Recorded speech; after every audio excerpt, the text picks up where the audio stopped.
నమస్తే ఫ్రెండ్స్, నేను మీకు ఈరోజు ఈ వీడియోలో ఈవినింగ్ స్నాక్లోకి పిల్లలకు స్నాక్స్ బాక్స్లో పెట్టడానికైనా టైంపాస్గా తినడానికైనా క్రిస్పీగా అటుకులు ఇట్లా చూర చూర అవుతున్నాయి చూస్తున్నారు కదా. ఇట్లా క్రిస్పీగా కావడానికి నేను కొన్ని టిప్స్తోని మీకు ఈ వీడియోలో టోటల్గా చెప్పబోతున్నాను. సో వీడియోని ఎక్కడ కూడా స్కిప్ చేయకుండా లాస్ట్ వరకు చూడండి. ఇంకా లేట్ చేయకుండా వీడియోలోకి వెళ్ళిపోదాం. ఇంకా అటుకులు తాలింపు కోసం నేను ఇక్కడ 1 kg అటుకులు తీసుకుంటున్నాను. ఇంకా ఇవి క్రిస్పీగా కావడానికి ఎట్లా వేసుకోవాలనేది చూపిస్తాను నేను. ఇప్పుడు స్టవ్ ఆన్ చేసుకొని ఇది బాగా హీట్ కావాలా కొంచెం నార్మల్గా. ఇప్పుడు ఇళ్ళకు కొన్ని అటుకులు వేసుకోండి. మొత్తం ఒకటేసారి వేసుకోవద్దు, కొన్ని మాత్రమే వేసుకోవాలి. వేసుకుంటా ఫస్ట్ ఫ్రై చేసుకోవాలి. ఇవి మంటని లో ఫ్లేమ్లోనే పెట్టుకోవాలి. లో ఫ్లేమ్లో పెట్టుకొని ఇది ఇట్లా పట్టుకొని ఒక క్లాత్తోని పట్టుకొని ఇట్లా ఎగరేసుకోవాలి. అయితే అటుకులు అనేటివి క్రిస్పీగా అవుతాయి ఇట్లా ఎగరేసుకోవడం వల్ల. స్పూన్ పెట్టి కలిపితే ఇవి చూర అయిపోతాయి. ఇది చూర కూడా మనం కిందికి వెళ్ళి తీసేసుకోవచ్చు. ఎట్లా తీసుకోవాలో నేను చూపిస్తాను మీకు నెక్స్ట్. ఒక 2 నిమిషాలకు ఒకసారి ఇట్లా ఎగరేసుకోవాలి, లేకుంటే మాడిపోతాయి. మాడనియద్దు, మాడనియకుండా ఇట్లా ఎగరేసుకుంటా క్రిస్పీగా వేసుకోవాలి ఫస్ట్ ఈ అటుకుల్ని. స్పూన్తో ఫ్రై చేస్తారు కొందరు, కానీ స్పూన్తో అస్సలు ఫ్రై చేయొద్దు. ఇవి క్రిస్పీ అయిన కొద్దీ పేపర్ లాగా అయితే కదా చూర అయిపోతాయి. అట్లా అటుకులు అనేటివి ఇట్లా క్రిస్పీగా కావాలా. ఇట్లా ఇప్పుడు ఇవి ఒక పెద్ద దాంట్లోకి వేసేసుకొని మళ్ళీ నెక్స్ట్ బ్యాచ్ కూడా ఇట్లనే మన దగ్గర ఉన్న అటుకులన్నీ ఇట్లనే ఫ్రై చేసుకోవాలి ఫస్ట్. అండ్ నెక్స్ట్ బ్యాచ్ అటుకులు కూడా ఫ్రై చేసుకుని అయిపోయింది. ఇట్లనే మీ దగ్గర ఉన్నాయన్నీ ఫ్రై చేసుకోండి. ఇంకా నెక్స్ట్ ప్రాసెస్ చూపించేస్తా. ఇప్పుడు ఇట్లా ఈ అటుకులన్నీ మనము ఫ్రై చేసుకుండా అయిపోయింది. ఇట్లా వేసుకోవడం వల్ల అటుకులు మంచిగా క్రిస్పీగా పలపలగా అవుతాయి. ఇక చూస్తున్నారు కదా, ఇట్లా పలపలగా అవ్వాలా. ఇప్పుడు నెక్స్ట్ ప్రాసెస్ చూపిస్తా. ఇట్లా పేపర్ వరుసుకొని ఇట్లా చింతపండు జల్లెడ ఒకటి తీసుకోండి. ఇప్పుడు ఇండ్లకు ఇవి కొన్ని అటుకులు వేసుకోండి. ఇట్లా కొన్ని అటుకులు ఇట్లా ఇంట్లోకి వేసుకోండి. వేసుకొని ఇవి ఇట్లా జల్లెడ పట్టుకోండి. ఇంట్లో ఉన్న చూర అంతా కిందికి వచ్చేస్తుంది. నేను ఇవి జల్లెడ పట్టినాక కూడా చూపిస్తా. ఇట్లా జల్లెడ పట్టుకుంటా కూడా పైన తీసేసుకుంటా ఇంకొక మనము బేసన్లకు దీంట్లో కన్నా పెద్ద కంటైనర్లకు వెడల్పు ఉన్న దాంట్లకు వేసేసుకోవాలా. ఇక ఇట్లా అనుకుంటా. అయితే మనం ఫస్టే ఇట్లా వేసుకున్నాం అనుకో, మనం వేయించేటప్పుడు కూడా ఎంచకముందు అటుకులు వేయించకముందు ఇట్లా వేసుకున్నాం అనుకో, అటుకులు వేయించేటప్పుడు కూడా కొన్ని చూర అవుతాయి. మళ్ళీ మనకు చూర అంతా పోదు. కాబట్టి మనం ఫస్ట్ అటుకులు వేయించుకున్న తర్వాతనే ఇట్లా జల్లెడ పట్టుకోవాలా. అయితే ఇట్లా చూస్తున్నారు కదా, ఇక్కడ చూర అంతా కింద ఎట్లా పడ్డదో, ఈ చూర అంతా వెళ్ళిపోతుంది. ఇట్లా పట్టుకుంటాం కదా, ఇట్లా కొన్ని మీది తీసుకుంటా ఇట్లా ఇంకొక బేషన్లోకి వేసేసుకోండి మీది.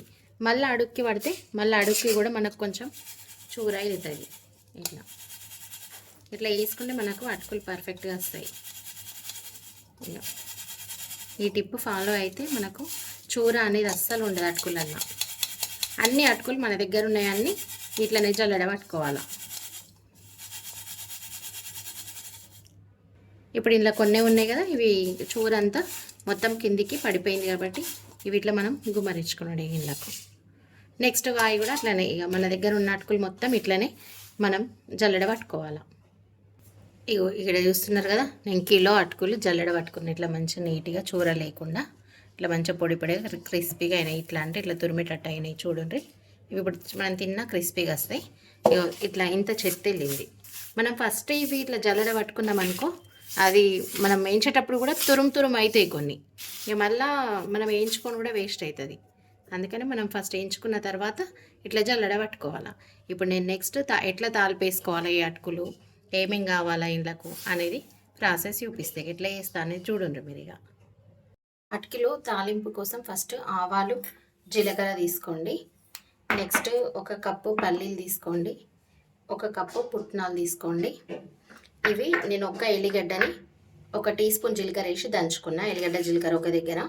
ఇవి ఒక 10 ఎండుమిర్చి, ఒక 15 పచ్చిమిర్చి తీసుకున్న. కరివేపాకు, మామూలుగా పసుపు, ఉప్పు ఇక కామన్. నేను అది చేసేటప్పుడు చూపిస్తా ఎట్లా వేసుకోవాలనేది. ఇక ప్రాసెస్లోకి వెళ్ళిపోదాం. ఇప్పుడు ప్యాన్ పెట్టుకున్న తర్వాత ఇందులోకి ఒక 4 నుంచి 5 పావుల వరకు ఆయిల్ వేసుకోండి. కొంచెం ఆయిల్ ఎక్కువనే పడుతుంది ఇంట్లో. నేను ఒక 4 పావులు వేసుకుంటా. ఇప్పుడు ఆయిల్ బాగా వేడి కావాలా. కొన్ని వేసుకొని చూడండి వేడైంది లేదో తెలుస్తుంది. చూడండి గోలుతున్నాయి కదా. ఇంకా ఆయిల్ వేడైంది. 1 టీ స్పూన్ ఆవాలు వేసుకోండి. 1 టీ స్పూన్ జీలకర్ర కూడా వేసుకోండి. వేసి బాగా కలపండి. ఫస్ట్ ఆవాలు జీలకర్ర వేయగానే ఇట్లా చిట్టపట్టమనాల. నెక్స్ట్ ఈ 1 కప్పు పల్లీలు కూడా వేసేసుకోండి. ఇవి పల్లీలు మాత్రం కంపల్సరీ ఆవాలు జీలకర్ర వేసిన తర్వాతనే వేయాలి. మనం ఇంకా ఇప్పుడు వేయడం మర్చిపోయినాం అనుకోండి, పల్లీలు అస్సలు గోలయ్యి. ఇంకా మనం అన్నీ వేసిన తర్వాత పల్లీలు వేస్తే మాత్రం అస్సలు గోలవు. సో ఇప్పుడు పల్లీలు వేసుకొని పల్లీలు కొంచెం మధ్యలో ఇట్లా బ్రేక్ అయ్యేంత వరకు, మంచి కలర్ చేంజ్ అయ్యేంత వరకు ఫ్రై చేసుకోవాలి. పచ్చి పచ్చి ఉన్నా కూడా అంత మంచి టేస్ట్ రావు. ఇప్పుడు 1 కప్పు పుట్నాలు వేసుకోండి. పుట్నాలు కూడా మంచిగా గోలాలి ఆయిల్. పల్లీలు కలర్ చేంజ్ అయ్యి ఇట్లా మధ్యలో వగిలిన తర్వాత బ్రేక్ అయిన తర్వాత మనము పుట్నాలు వేసుకోవాలి. పుట్నాలు కూడా మంచిగా గోలాలి. ఇప్పుడు ఈ ఎల్లిగడ్డ జీలకర్ర ముద్ద కూడా వేసి మంచిగా గోలియండి. ముద్దలా అట్లనే ఉంచొద్దు, మంచిగా కలిపేసుకోవాలి. ఇది గోలుకుంటే కూడా వాసన అయితే లెవెల్ వస్తుంది. Super smell. ఇంకా అటుకులు కూడా సూపర్ అవుతాయి వేసుకోవడం వల్ల. ఇప్పుడు ఈ ఎండుమిర్చి కూడా వేసేసుకోండి. వేసేసి కలపండి ఎండుమిర్చి కూడా మంచిగా. నెక్స్ట్ పచ్చిమిర్చి కూడా వేసుకోండి. పచ్చిమిర్చి కూడా మంచి గోలాల. మంచి గోలింది ఇక పచ్చిమిర్చి కూడా. కరివేపాకు కూడా వేసుకోండి. ఇవన్నీ మంచి గోలినాక పసుపు ఉప్పు వేసుకుందండి. ఇప్పుడు 1.5 టీ స్పూన్ పసుపు వేసుకోండి. పసుపు వేసి కూడా మంచిగా కలపండి.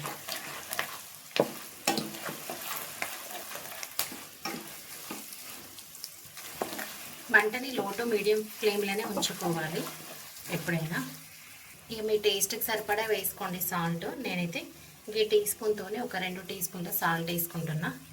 నేను అందరూ కొద్దిగా వేస్తా సాల్ట్ ఎప్పుడైనా, మీకే కొంచెం జప్పుడు అవుతుంది నాకు.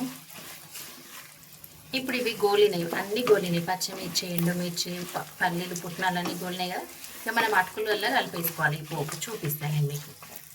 అటుకులు ఇలా పెద్ద దాంట్లో వేసుకోవాలి కలుపుకోవడానికి, అయితే మనకి ఈజీగా కలిపొస్తుంది. ఈ పోపు ఇలా పోసేసుకోండి. ఇలా అటుకులు అలా పోసేసుకొని మంచిగా కలుపుకోండి. ఇక మంట ఆన్ ఉంచుకోవాలా. ఇట్లా స్పూన్తో కంటే ఇంకా మనం ఇట్లా ఎగరేసుకుంటే మంచిగా వస్తుంది. కిందకి దించి చూపిస్తాం మీకు. ఆగుండ్రి. ఇట్లా మనము కింద పెట్టుకొని కూడా పొయ్యి మీద సుద్రాయించకపోతే ఇట్లా ఎగరేసుకోవాలి. చెంచా పెట్టి కలపద్దు ఎప్పుడైనా. చెంచా పెట్టి కలిపితే అటుకులు సూరైతాయి.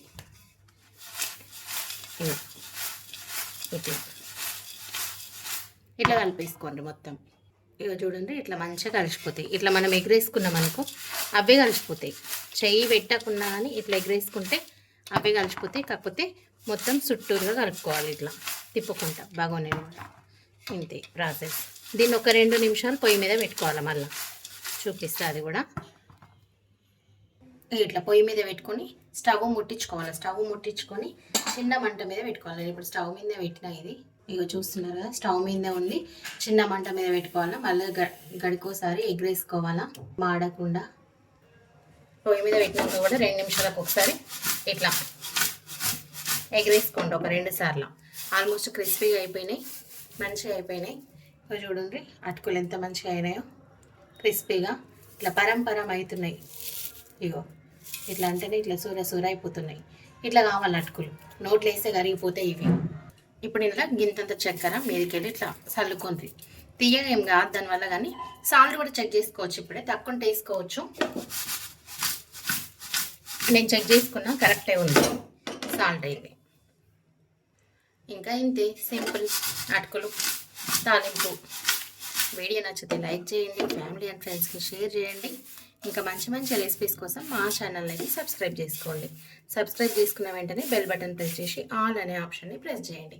అప్పుడు మేము వీడియోస్ అప్లోడ్ చేసిన వెంటనే మీకు నోటిఫికేషన్ వచ్చేస్తుంది. Okay friends, thanks for watching my video.